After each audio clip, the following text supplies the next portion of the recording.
Merry Christmas, everyone. Today we're going to be working on an Atari 2600.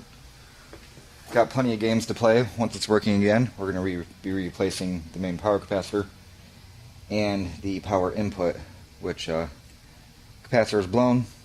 Somebody soldered in wires to the input because the jack was loose. Both those problems are keeping the unit from functioning, so let's go ahead and fix those and see if we can get the unit working again. Let's look at the capacitor first. The original capacitor is axial. Unfortunately, I do not have an axial capacitor that has the temperature rating that I would like. This is the old cap.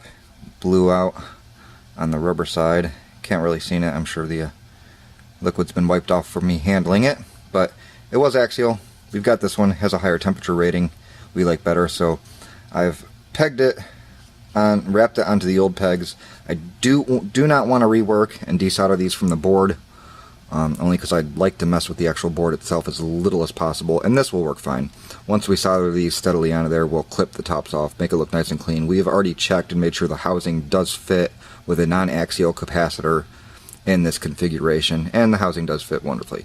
So we're going to go ahead and solder that on. And alright, we are using 0.556 lead free, not because it's what we prefer, it's just what I happen to have sitting around, and the shop is messy and I can't find anything else I have right now. On smaller things like this, or especially on camera where I don't want my hands all over the place, I use just a little piece of solder on a set of hemostats. Helps you get a little bit of control without fat fingers in the way too. So let's go ahead and get some heat on this. Just get it on there real quick. We'll snip the tops off, and then I'll kind of cap where we've snipped the old leads off with a little bit of solder as well. Don't want to go overboard. No need to.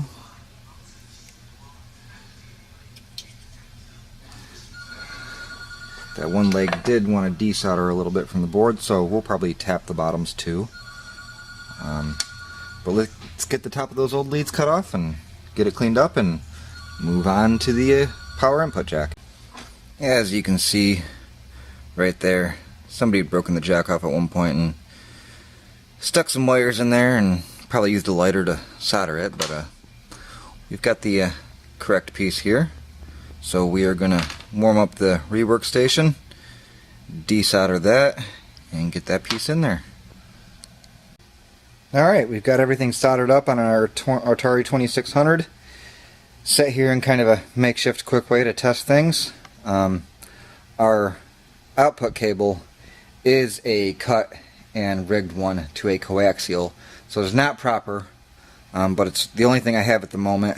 I may later try a Nintendo unit and see if that works. I do know I'll have to cut the center of the RCA type cable, as this has a short center shaft and the center shaft on the Nintendo version is longer. So I've got it set up in there. Got our TV here on channel 3. The game we have is Street Racer, official Atari Street Racer. So fingers crossed. And there we go.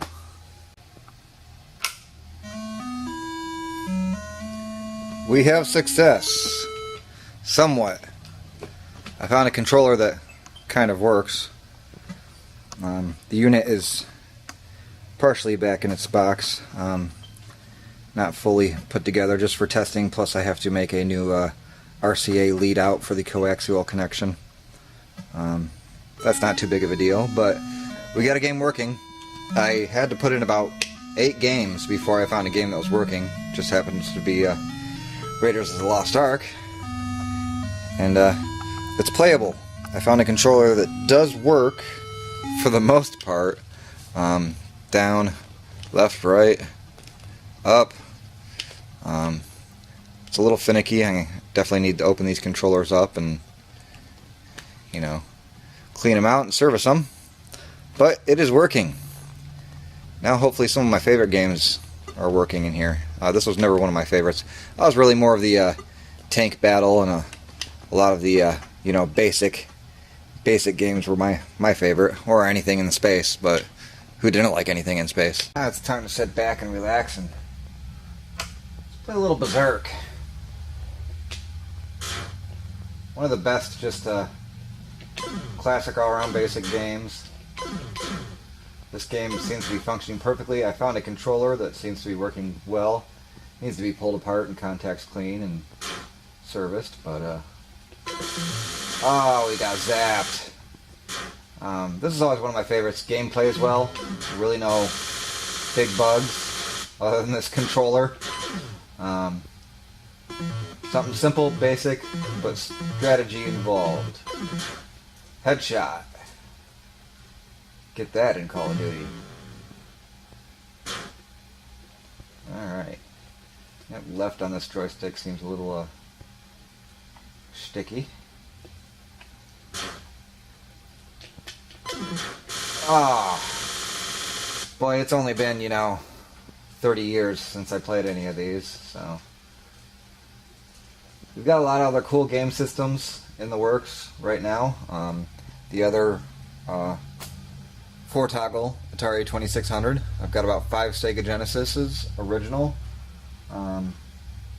Super NESs, Amigas, Apple II, Texas Instruments Home Computer 99.4A, Commodore 128, lots of stuff in the works, slowly but surely. But Merry Christmas, everybody. This is my Christmas present to myself. Everybody else here at Electronics Recycling Florida is already on vacation, so came into work, got some work done, and spent the rest of the day getting this going, so we could sit down for at least a second, play some Atari 2600. Thank you for watching. Aww.